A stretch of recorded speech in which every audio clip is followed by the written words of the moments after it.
S'ensuit une altercation sous les yeux de plusieurs élèves. Ces collégiennes sont encore sous le choc.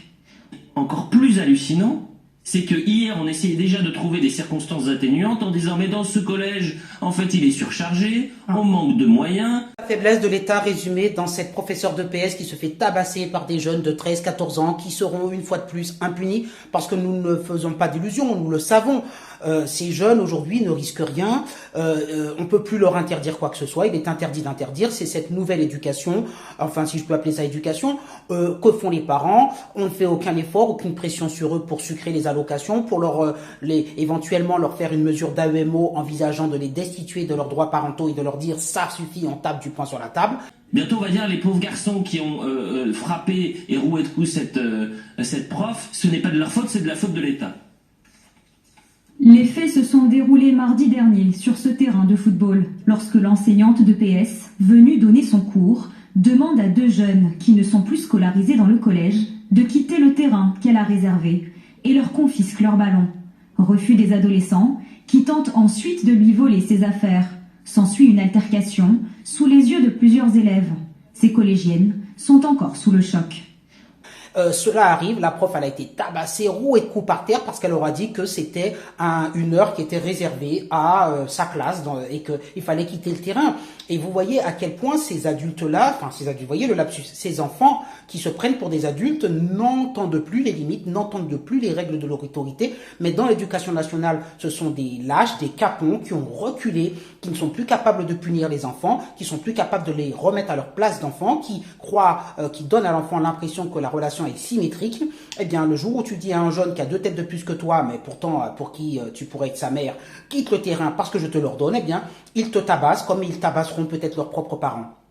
Postez vos commentaires, mais encore une fois, il ne faut pas s'étonner, il n'y a pas de fumée sans feu. Bonne journée. Au début, j'étais choquée, j'étais vraiment choquée, vu c'est passé, mais le lendemain, franchement, j'arrivais plus. J'étais stressée, mais à chaque fois quand je vois l'endroit, je me dis, je regrette un peu de n'avoir pas aidé. Je sais pas, j'aurais pu peut-être dire aux jeunes d'arrêter. L'agression a suscité de nombreuses réactions. Le préfet des Hauts-de-Seine parle d'une attaque inacceptable et appelle à des mesures rapides. Donc il faut évidemment se prémunir en ce type de circonstances et que la police puisse intervenir le plus rapidement possible. Notre devoir, c'est d'instaurer un climat dans lequel le professeur redevient une personne, un agent public auquel on n'a pas le droit de s'attaquer. Et donc il est très important que dans la réponse qui sera apportée à cette affaire, comme à toutes les autres affaires qui puissent se présenter, la réponse judiciaire soit extrêmement ferme. De son côté, le maire de Fontenay-aux-Roses propose d'équiper le collège de beepers d'alerte. Ce qu'on a proposé au collège, c'est de leur passer quelques beepers déjà. Ça permet d'avoir quelqu'un de la police municipale sur place très rapidement et de ne pas avoir d'altercation qui dégénère. Une enquête est en cours pour établir les circonstances exactes de l'agression, selon le rectorat. Alors c'est dommage qu'on n'ait pas les micros ouverts quand on a le sujet qui est diffusé, parce que c'est très intéressant d'entendre vos réactions. Lorsque le préfet vous explique que on ne touche pas à une personne de la fonction publique, s'attaquer à un professeur, c'est attaquer à la République, je vous ai tous entendu souffler parce que c'est la 177e fois qu'on nous sort ce poncif. Et au moment des beepers, quand le maire dit « Ne vous inquiétez pas, on a une solution contre ces délinquants », c'est le beeper. Et là, vous êtes tous seuls. Mais dans quel monde on vit? Je crois que c'est vous qui avez dit ça. Oui, c'est vrai, puisque comment on en est arrivé là, c'est de la science-fiction, en fait. C'est dans les pays d'Amérique du Sud, ou je ne sais quoi. Et puis, on voit bien que, au nom des libertés individuelles qu'on a accordées aux délinquants, au nom du fait qu'on ne veut pas exercer l'autorité sur un certain nombre de personnes, les autres sont en fait en prison à ciel ouvert. Il va falloir passer des portiques de sécurité pour aller à l'école, avoir des beepers sur soi. Alors la question qu'on doit se poser maintenant, c'est un délinquant de 14 ans qui est capable de rouer de coups sa professeure, de s'y prendre, parce que c'est un lâche, évidemment, il s'y prend avec ses copains qui ont 13 ans.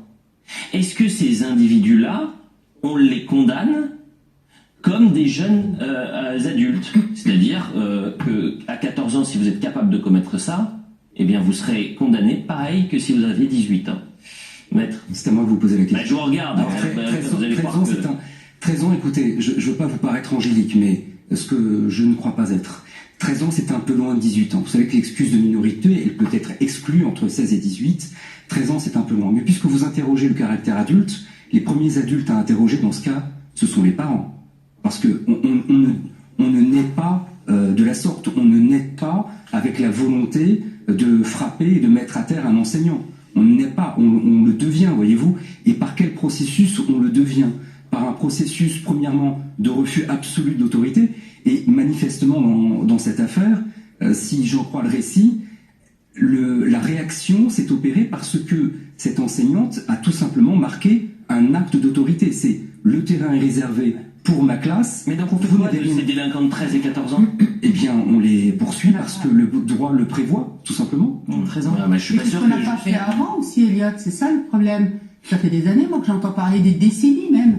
Vous savez que la politique de la ville, la fameuse politique de la ville, elle a commencé pourquoi? Par la délinquance, justement, des mineurs. Par la prévention aussi des mineurs. Aujourd'hui, on a des gamins de 11, 12 ans qui commencent à être embrigadés dans les différentes agressions et aussi dans le trafic de drogue. On veut pas, en fait, aujourd'hui, mettre en place une vraie politique familiale qui impose aux parents aussi leurs responsabilités et notamment de toucher aux allocations familiales. On ne veut pas. Donc, on laisse des jeunes s'installer et devenir des racailles dès le primaire, d'ailleurs.